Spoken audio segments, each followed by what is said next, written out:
Can you hear me now? Yeah, now I can hear you. Okay, that was strange. So do you know how to find the stream on Steam? I think it should be on the store page.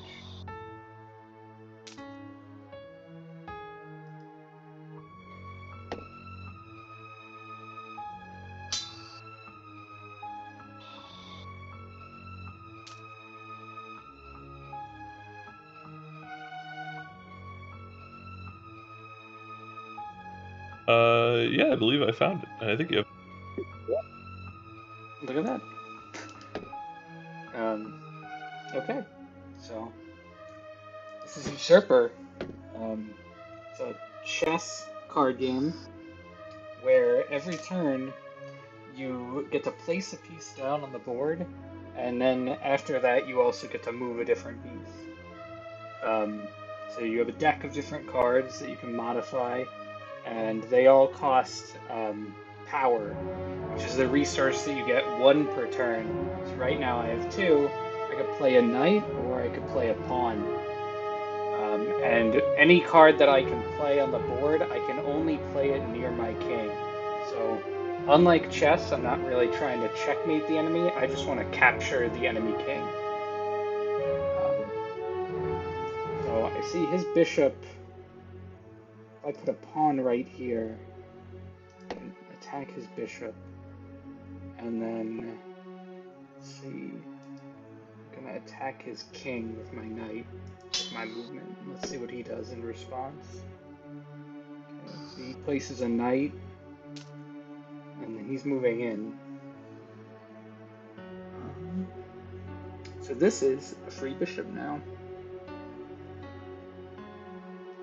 I'm going to try to save some power for maybe a rook or a queen. I could take his knight or his bishop. Yeah, you've got two pawns targeting pieces. Yeah. Okay, so it looks like we're going to win a lot of material. I could see his deck. He's got a lot of pawns, and he's only got one bishop left, so I'm feeling pretty good.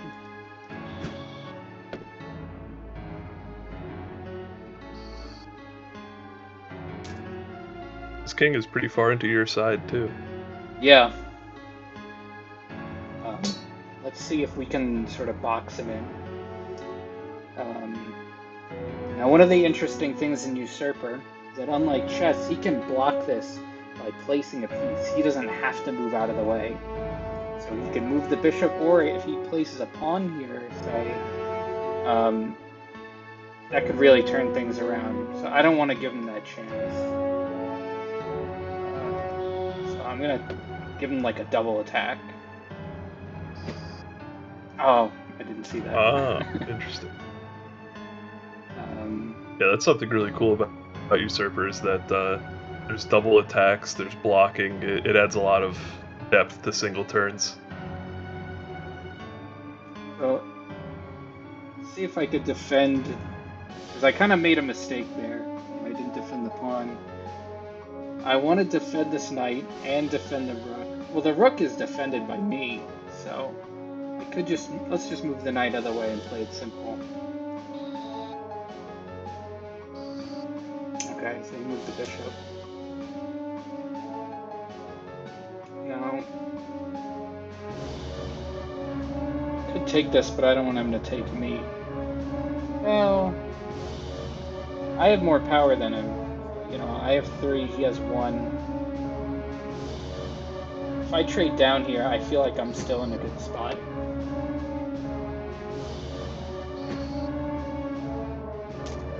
You have more reserves than him, too, so if you keep trading, you'll win eventually. Yeah, definitely true. Okay, so let's see. Okay, now we're talking. We got the queen. So he can't take this because I put him in check with another piece. He's got to move out of the way. And now I'm going to keep this attack going. So I'm going to defend this so I could capture it with the queen. Yeah, that's a really good idea. The summoning to create a protected square to make a capture that's safe. Yeah, and then kind of like chess, I'm gonna try to ladder him. But this is something that you'll see a lot of people make a mistake. I'm actually gonna do it just to show it, but he'll probably. Oh, okay, he didn't see it. But if he put a pawn here, he could block the rook from the queen and take it. Let's just take this pawn and see how we can do.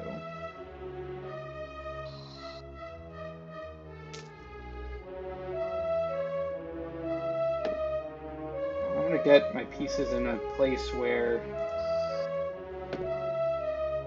you can't block a check, and basically the queen will guarantee checkmate.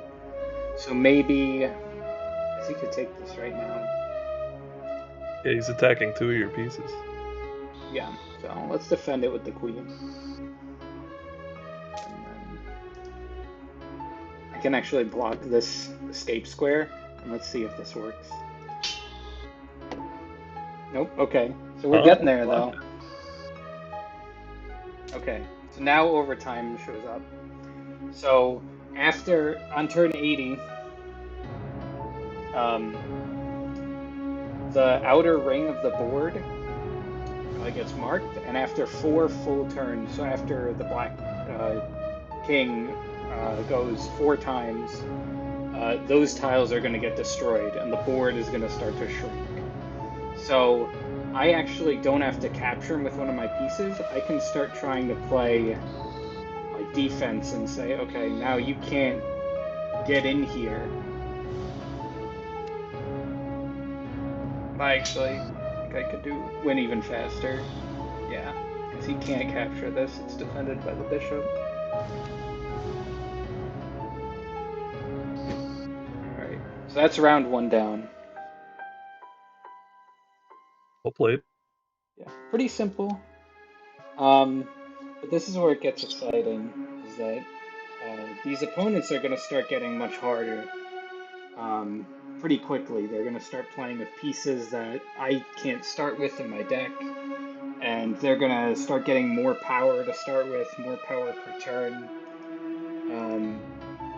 So every round after I win, I can start drafting units, or I could even take some out of my deck if I don't want them. So if anyone's familiar with Shogi, these are 2 units that are in that game, but they're in the Shogunate class in Usurper. So these are some short-range units. You know, I could take a bishop if I want a second one in my deck, but I could also take a gold. This is more aggressive, I think. The silver is a little bit more defensive. You can see they defend different squares. I can zoom in here. So this is going to attack the 3 squares in front of it, left and right and back. It's a little slower to retreat than, say, the silver that has both back diagonals. This doesn't have the side, so it's a little harder to checkmate with.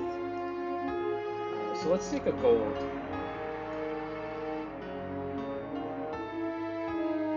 I especially like using the gold with the knight, which I think is not possible in Shogi. That's right. Yeah, you can definitely. I don't think there's any. Yeah. You can start using these pieces from different factions in the campaign. You can, you build your deck over time. So you're going to have like different synergies that you can come up with. So the regent is a harder version of the king, and he can start with some special units in his deck. So a plebeian, I cannot draft this piece. This is way better than a pawn. You can see the pawn can't, it's a normal pawn from chess. It captures diagonally, it doesn't capture forward. The plebeian can move or capture in any of those 3 forward directions. So, and because the regent is even stronger, plebeian costs 0, whereas the pawn costs 1. So he's gaining power while playing these pieces.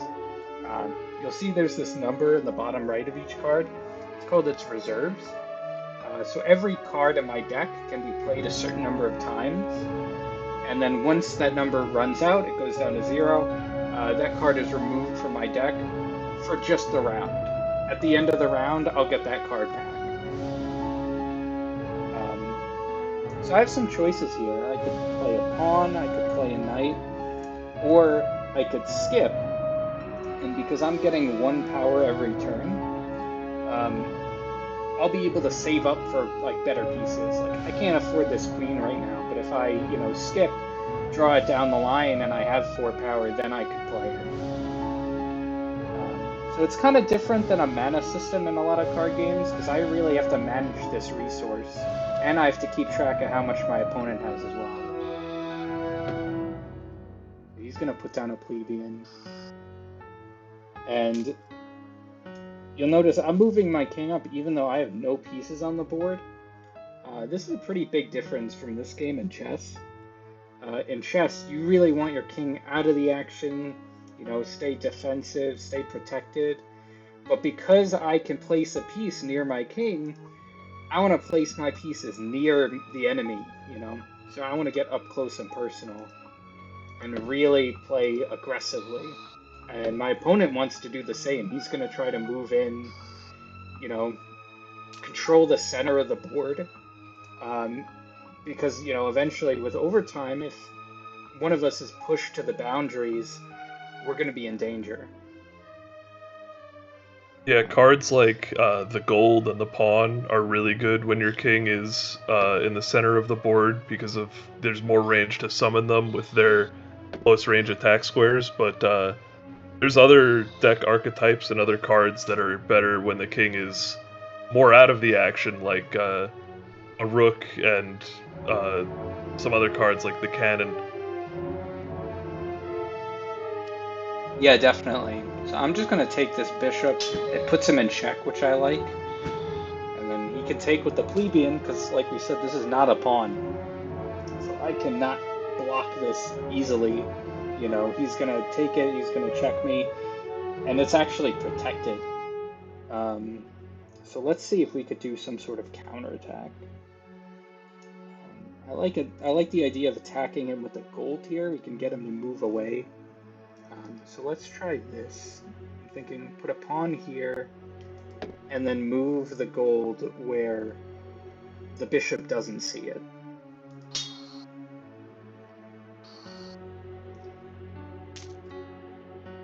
Okay, now we can afford the queen, and this is where we can start pushing even faster. Because the gold is slow, but once it's backed up, it can push every turn and keep delivering these powerful checks.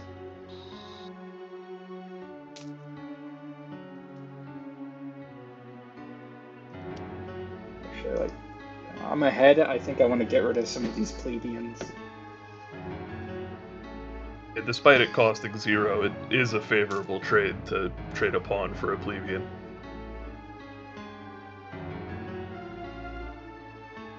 So I have 2 power. Wish I could put a bishop on this diagonal, but I can't reach it, unfortunately. I'm thinking about putting a knight here, so that when I attack him with my queen, it'll be defended. Another option is just move up the queen and try to get him in this back row, area.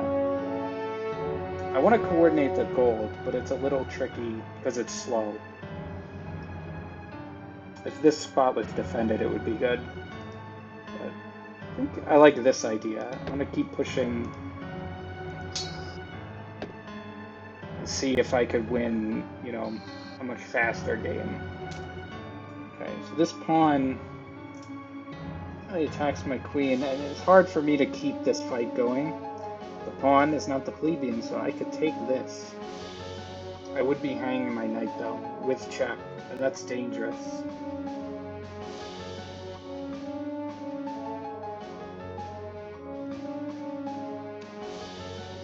I think I'm going to play it safe.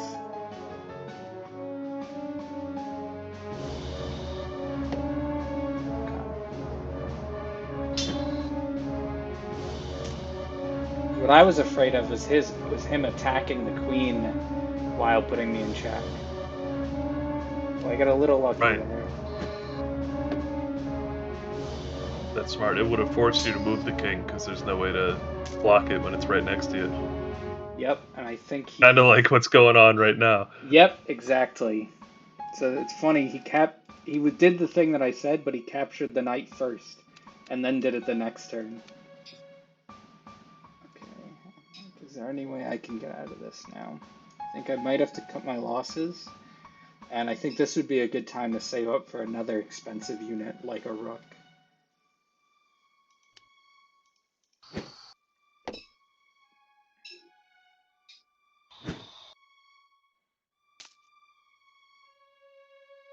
And often a distance attacker, like you see the rook has the arrows, if you're familiar how a rook moves in chess, moves orthogonally in a line, these straight lines. I like to place these more towards the back. I don't want him to place a pawn like he did to my queen, and then all of a sudden I'm in the same situation as before. So let's move this gold up. He's defending quite a bit around him. I think I'm going to have to back up. These knights are in a good spot. So let's see if we could slowly take away some space. Okay. I'm actually happy he did that because I want to get these knights out of here. He's actually out of reserves. So I can start just sort of pushing him and, bullying him because I have all these pieces in my deck. In the early rounds, you have a pretty big advantage in terms of how many pieces you have in your deck.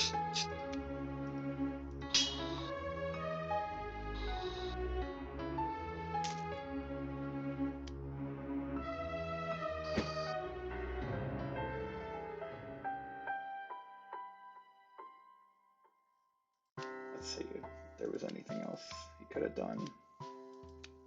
No, not really, because he was out of pieces.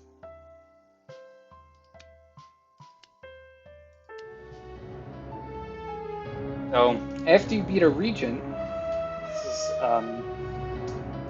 the format is, every first round out of 3, you fight just a normal enemy, and the second one is these regent fights, which have some special pieces, and then the third fight is going to be a boss, and they're going to have some unique mechanics.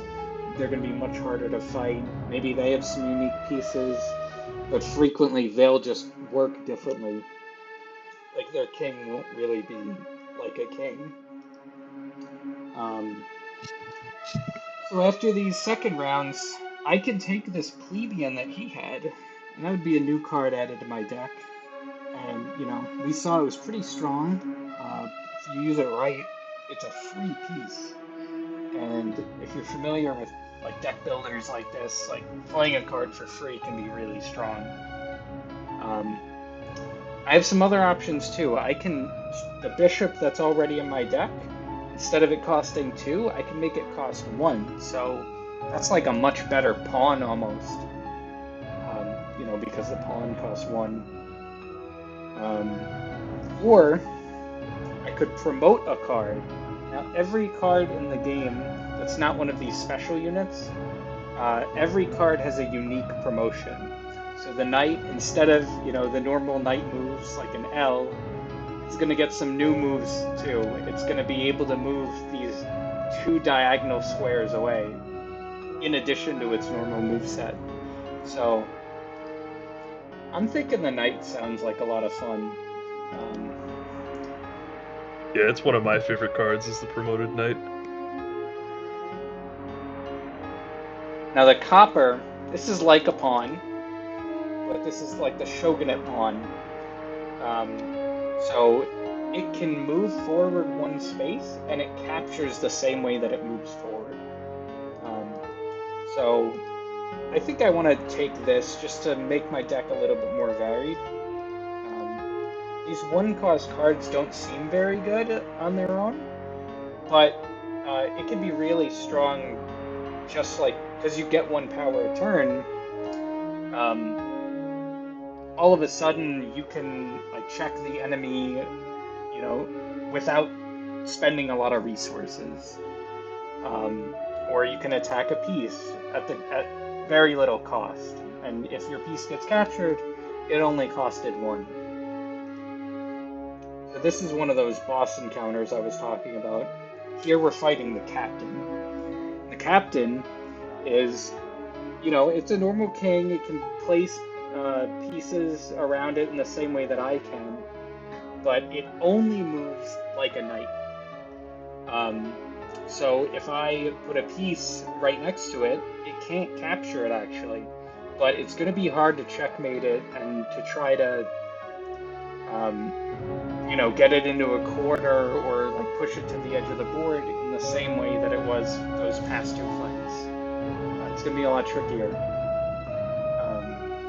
So this is a pretty common move in Usurper. You'll see a turn 1 rook come down or anything that can check the opponent on turn 1.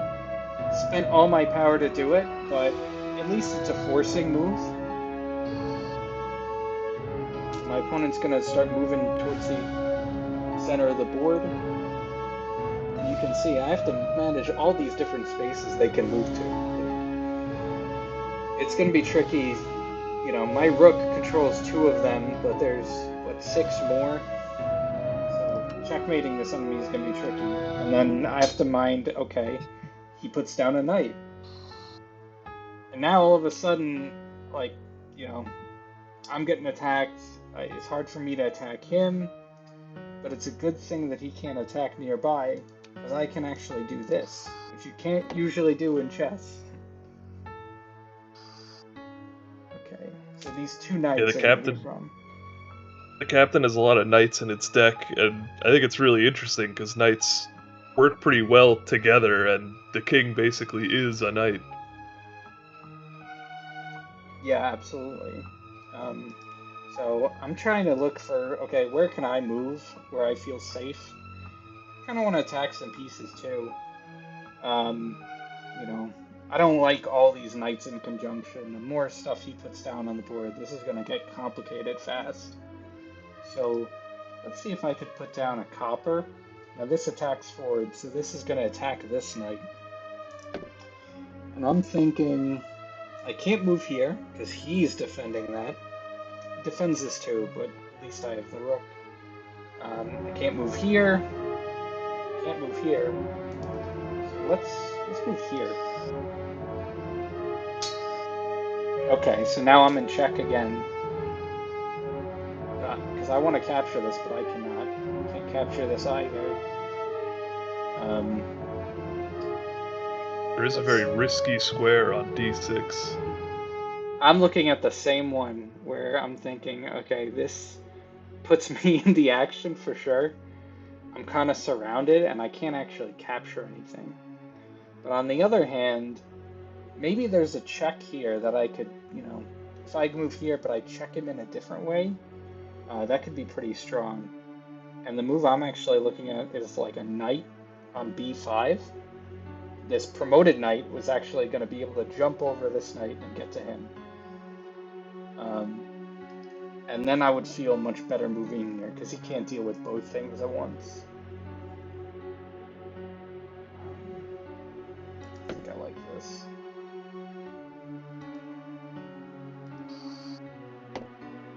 Okay. I really want to capture some of these pieces. At the very... Okay, I could capture this either with my king or with the knight. Let's do it with the knight. I wish I could attack him from here, but I can't. Now, if you're wondering what the shield thing is, you start with 25% shield. So if you make a mistake early on, there's a small chance for the enemy to not capture you. So it's just a little bit of a comeback mechanic. And every round you win, this is going to go down by 5%.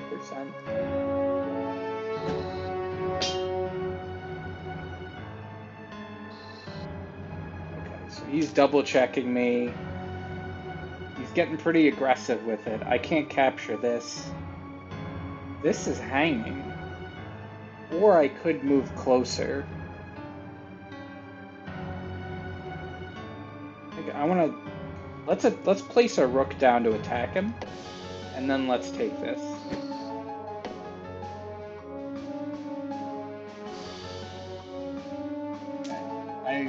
I like my position a lot now. I can, you know, sure this copper could be lost, but, you know, I'm going to win a knight. I could even check him if I really want to push it, but this is defended by 2 rooks.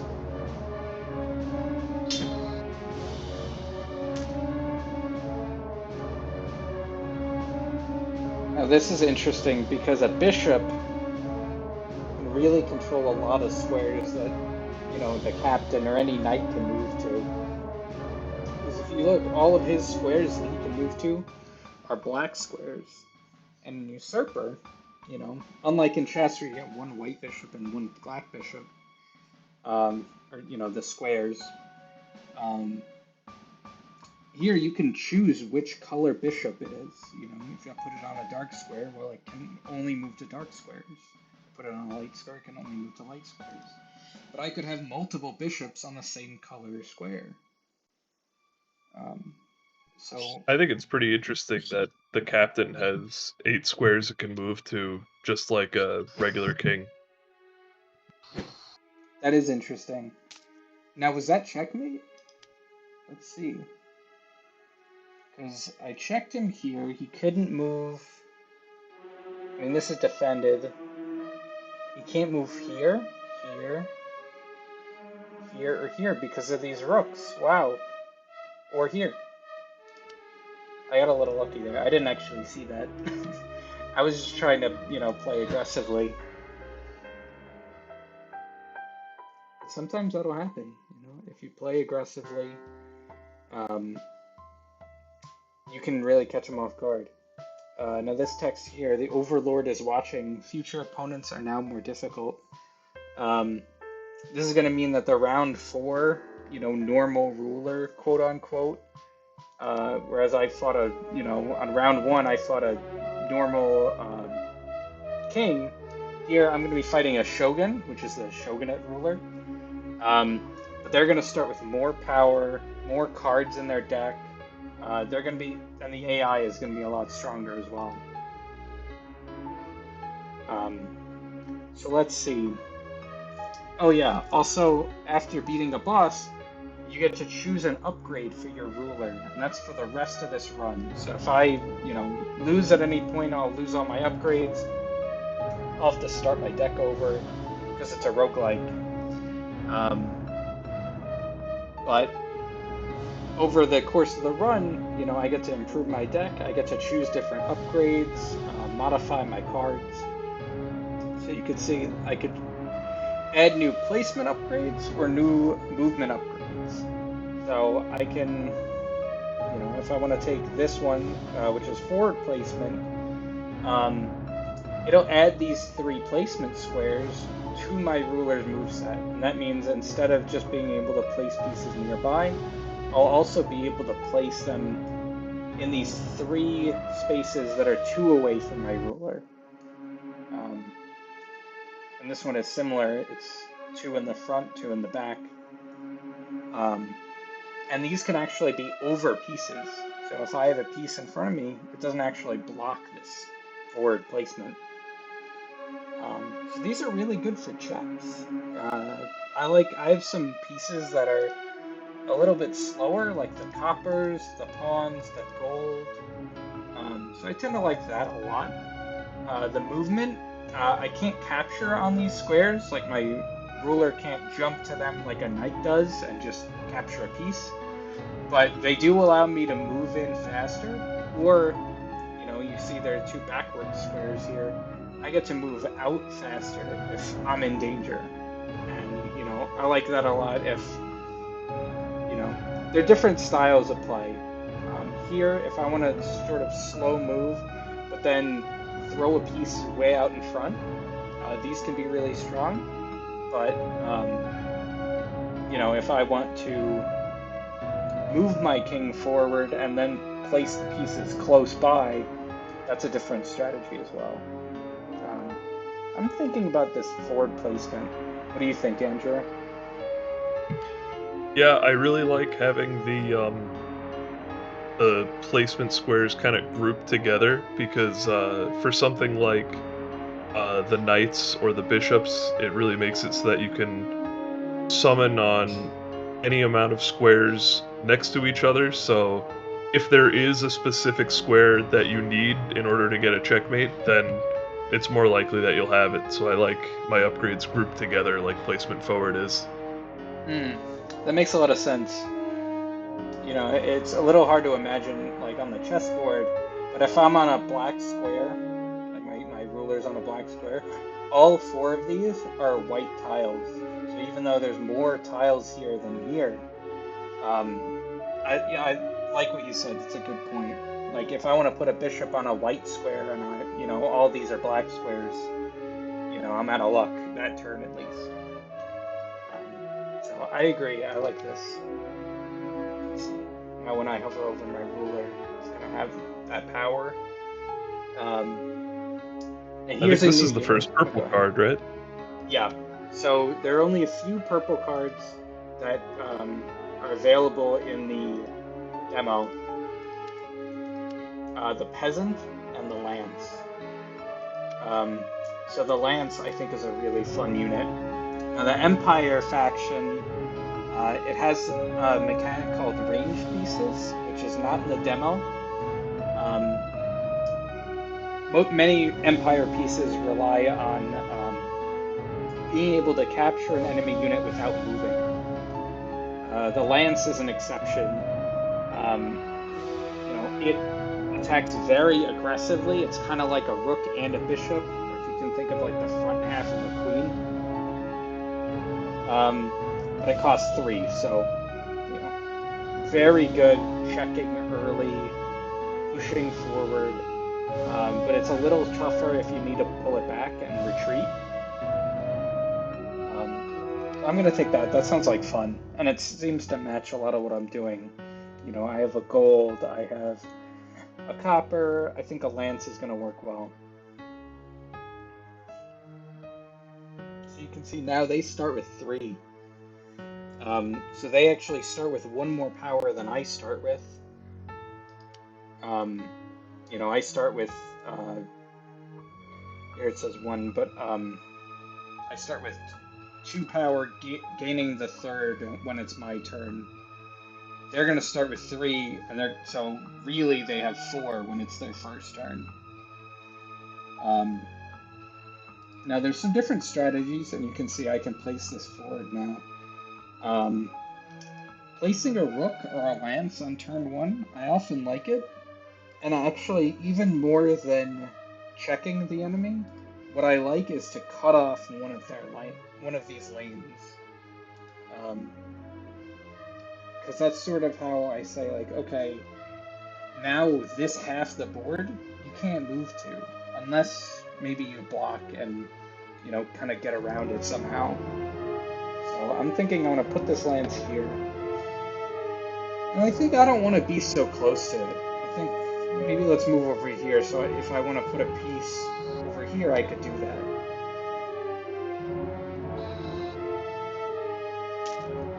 Let's see.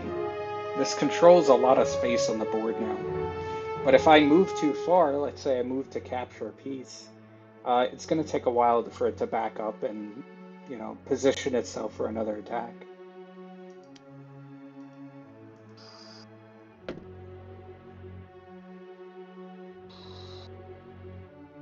Yeah, only being able to move 1 piece per turn, somehow it feels like the pieces are slower than they are in chess, I guess because summoning almost feels like a turn on its own. Yeah, exactly. That's one of my favorite things about Usurper is, in many ways, it feels like you take 2 turns in a row, and that can create for some really interesting swings. You saw in that first match, I lost my queen because my opponent placed a piece to attack it, and then attacked me, and that was 1 turn of theirs, the placement and the movement phase, but they were able to do so much with it, and it's not so easy to do that in chess. So early checks, you know, they look tempting.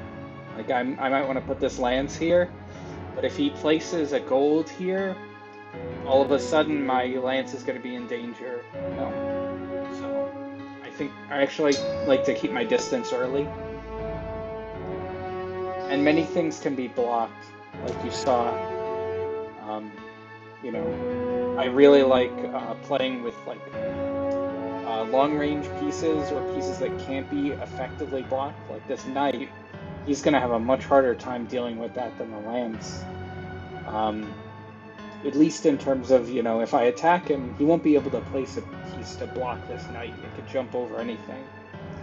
So I think that's what I want to do. I'm going to attack this gold, this promoted knight, and then let's start stacking some pressure with this lance here.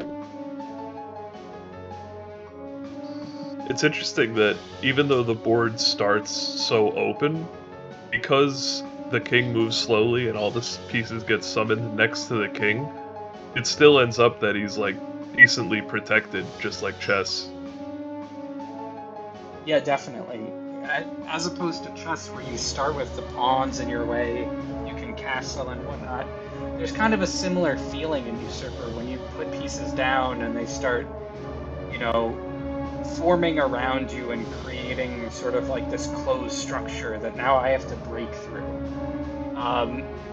Whereas if you do the opposite and you play aggressively, your pieces can be pretty distanced from each other. And this, you know, I'm more open. If he plays a piece to attack me, you know, I'm going to be well under fire. But I get to play a little bit more aggressively too, you know. I get to coordinate attacks from far away. I'm thinking about attacking this gold, but I don't know if I have a good move to follow it up. Because even though it's not protected, or it's protected by the copper, but, you know, I protect this pawn. But I don't like that if he takes it, it'll check me. So often I'll look for a move where it's like, okay, I could check the enemy while doing what I want to do. I don't know if I have a move like that. It's only one power, it's kind of tricky too. Oh, I forgot. Okay, so let's see if I could place even further now. Put this pawn here. Does that do anything? I don't know. Maybe it does, maybe it doesn't. What do you think? I think my favorite move is pawn to d4. This move attacking these two pieces? Right, because either you can get a positive trade if you capture his gold, or you can get an unprotected copper. And if he captures it with the gold, I don't think Shogun has a summon. He could play a ruby, I guess, actually, to cover that gold. That's right. Yeah. Oh wait, yeah. Although Okay, he the does have a position ruby. that the ruby. Oh yeah, that is still trouble. So I'm gonna be in check. Oh, yeah, he does have a ruby in his deck too. So. I could place a piece to block, and I know that I'm gonna draw a pawn next turn. Oh, because you can place I can in place front here. of where the gold is gonna be. Yep. So I think I like that. I'm not sure what my move is though.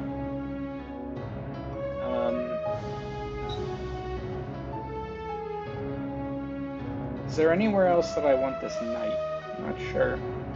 Maybe I just want to move this pawn up. I do like that it takes away this, but this knight is already doing that. So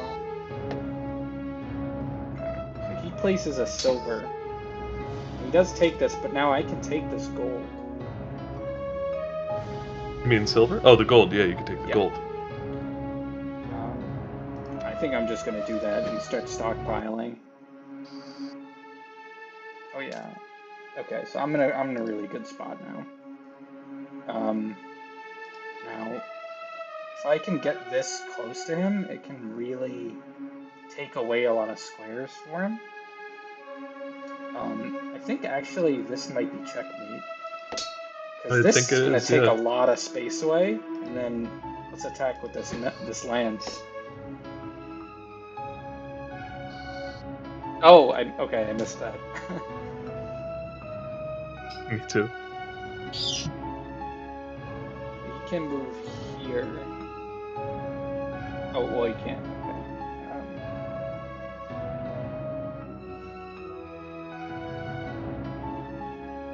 I believe capturing the silver with the...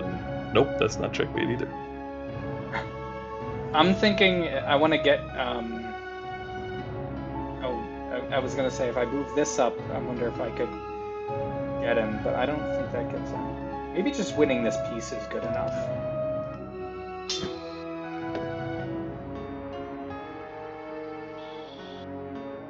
Pretty good.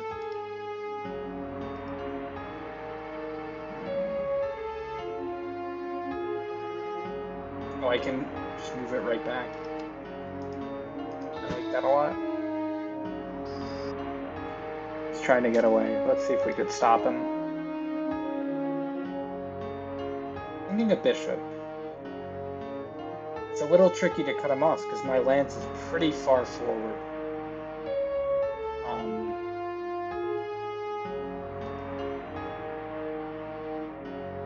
gonna move this knight here. I think that could maybe start cutting him off quite a bit.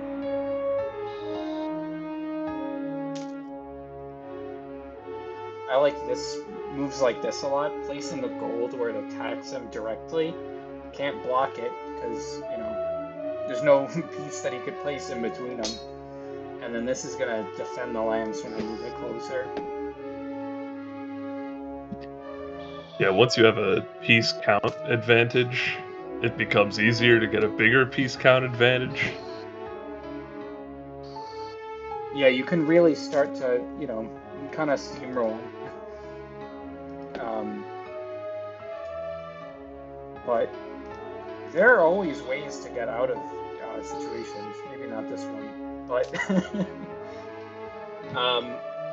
just like, you know, making a simple mistake, and then if he places a piece in a way that I don't see it coming, all of a sudden.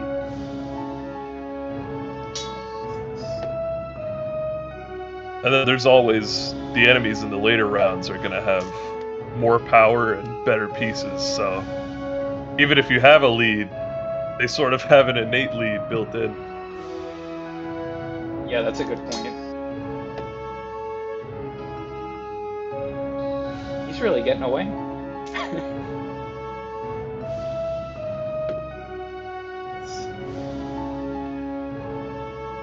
Where can he move? Move here, can he move here, can he move here? Here.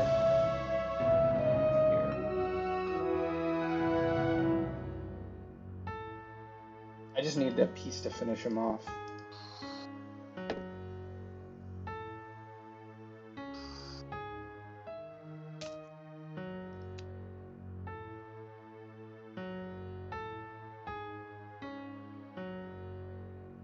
Can you see anything, Andrew?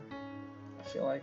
I mean, you could check him by capturing with H6, or capturing on H6 with a knight. I don't know if that's mate, but it looks pretty good. It's here. He doesn't have that move if you capture with the other knight. Yeah, I think you're right. There you go, yeah. Yep, that was it. I was like, with so many pieces, how could there not be mate? Yeah, there's gotta be a checkmate somewhere.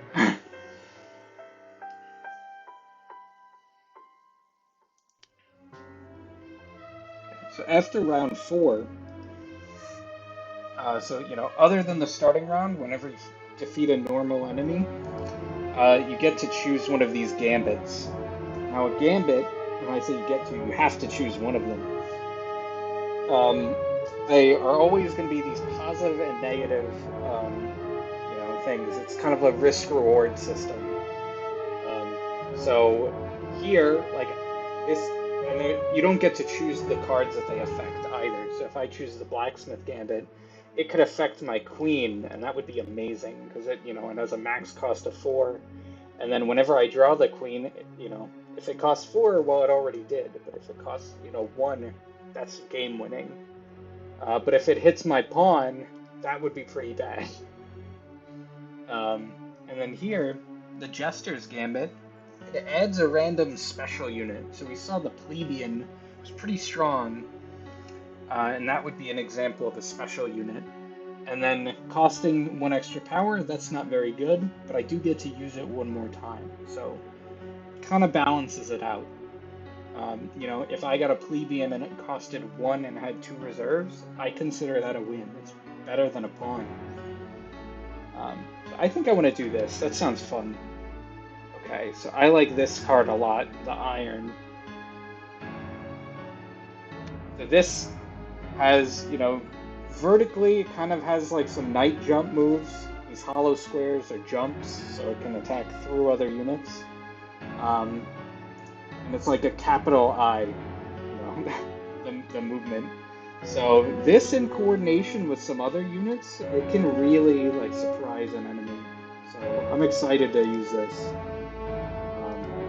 Let's take a silver. I find it's really good for like battery type attacks, where normally in chess you would put the queen in front of the rook. You could do it a lot cheaper with a little bit shorter range with something like an iron and a gold.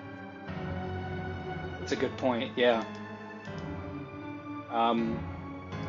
I also want to show off removing cards can be really strong too. Like I was considering taking the silver, but I don't know if I need all these pawns and coppers. I kind of want to draw units like the iron and the knight.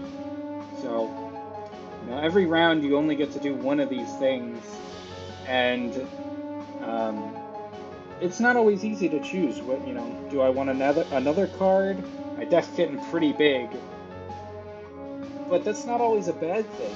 You draw 3 cards a turn. Consistency is good, but in Usurper, I think it's a little different than in some other card games like Slay the Spire, where you have a 50 card deck or something. So the Shogun region, he has the iron, so we're on equal footing there. His is going to cost a little less than mine. He's also got a bronze, which is sort of an upgraded copper, so this can move up to 2 spaces. And again, it costs 0, so that's going to be pretty beefy. Something to note is that the copper doesn't jump over pieces like the iron does. The bronze, right. Excuse me, the bronze, yeah. Okay, so I can see. Yeah, he's got a lot of bronzes in his deck. He's got an iron. I think I want to hold off, and I think I want to try pushing forward a little bit and then playing something once I'm towards the center. This is it can be risky because if he starts placing a lot of pieces, I might fall behind. But if I place a queen in a spot where it, hits him hard, that can give me a pretty serious advantage.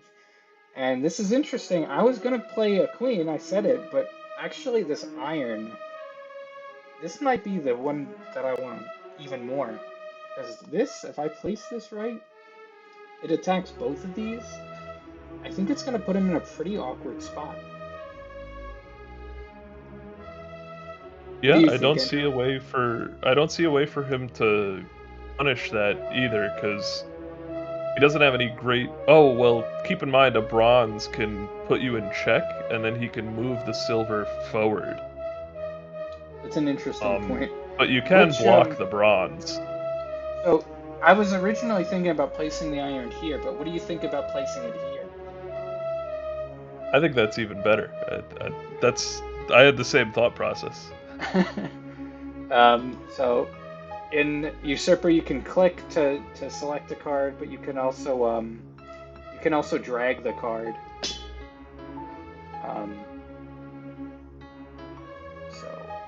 But here's the issue that you could sometimes run into: you have to make a move. I almost wish that my king could stay here. But I kind of got to move him out of the way. I definitely want to stay defending this. Okay, so he did place it there. I'm glad I didn't move in that direction. Now another iron. Pretty interesting. if I place it here, it defends the other one. Maybe a rook is better, though.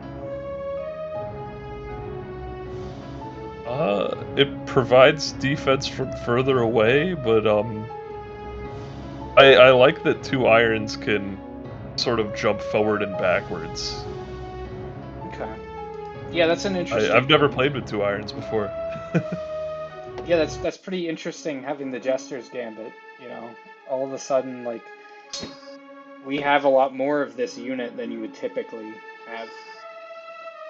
Yeah, with just 1 gambit, now we're an iron deck. Exactly. So, oh, it's funny. It's actually in the silver's blind spot. So we don't have to move this. If I moved this, it would be unprotected. So I don't want to do that. If I drew a pawn, I think this would have been pretty good. Or even a copper.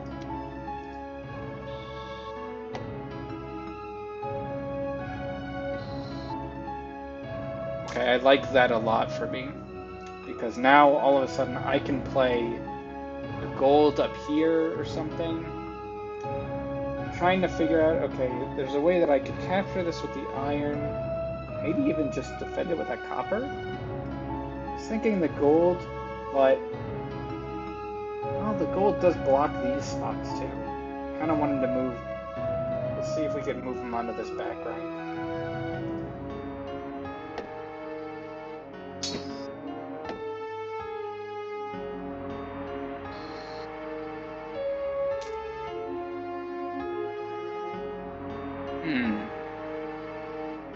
Are there any checks? You can move... no, never mind. Were you going to suggest the gold? I was gonna think the iron back to a4, but that doesn't put him in check. No, but that might be a good move anyway.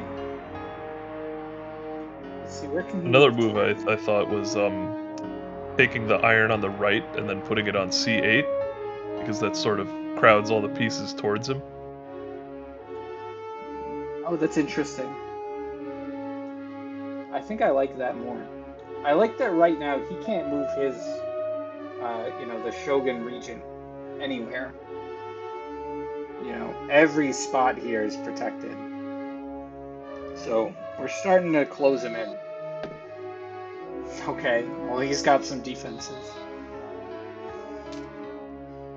Now, this I like a lot. Because, yeah, I think this is gonna... this, defended by the gold. Oh, I didn't see that. I'm really surprised he's not made it. I think just moving back does it, though. Yep. This is a giant. The iron gets to jump over. That's really clean.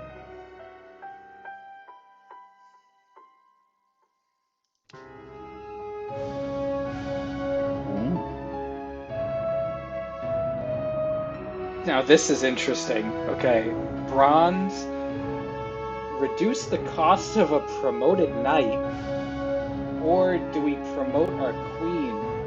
Now this gives it 2 horizontal knight moves.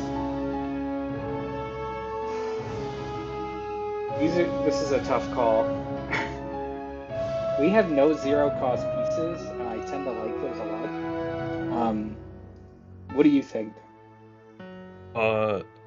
I like promoting queen because you're spending a lot of power on it already, so it's almost like you're getting more value out of all 4 of that power, but I think the best option is to make one of your best cards cheaper is what I would go with. Yeah, I think I agree, you know. Right now, we're not always able to play this, but the thing about a 1-power card is that because you get 1 power every turn, you can always play it. So I'm never gonna say, oh, I can't play the knight. You know, right now, like we saw in the last game, sometimes I couldn't play it. So I tend to agree. It seems really good. Now let's see what our enemy is. Oh, we get to take a diamond. I think this is gonna fit our deck really well. You know, this is a lot like the silver, except it has arrows instead of, you know, just a single space movement. Actually, I don't have a silver in my deck. You could also think of it as a bishop that also has a forward arrow. It costs 3, so it's not the cheapest, but you know, we did just make a card cheaper, so I think we could maybe afford another expensive card. Another queen.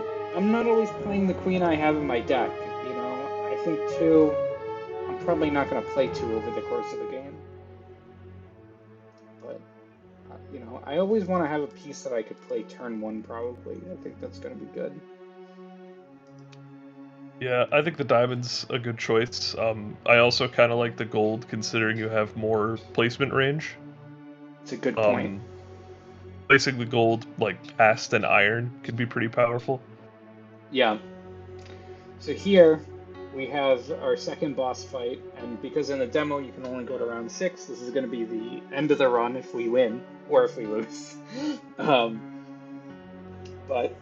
here, this boss can place 2 units every turn, but all of their units they all cost 1 or less. So they're not going to be playing anything like really crazy, but 2 units a turn is a lot, actually. It's going to, you know, add up faster than we realize. You know, they have almost as many reserves as we do, so. And then any trade that they make is probably going to be pretty favorable. Yeah, it could become really hard to sort of make a break in this guy's defenses. I find saving cards that can jump past his pawns is pretty useful. Here's a new unit we haven't seen yet. The Peasant is the other Empire piece available in the demo. So it has some similarities to a pawn, but it's a little different too. It can always move 1 space diagonally forward. You know, the pawn, it has that, can move forward sometimes it captures diagonally. The Peasant always does the same thing, but it's got a blind spot. And, you know, similar to a bishop or something, the color square that it starts on, it can't move off of it. So let's see. I kind of like, let's play like a diamond. Because if I could pin this, you know, I want to put him in a position where maybe he has to move.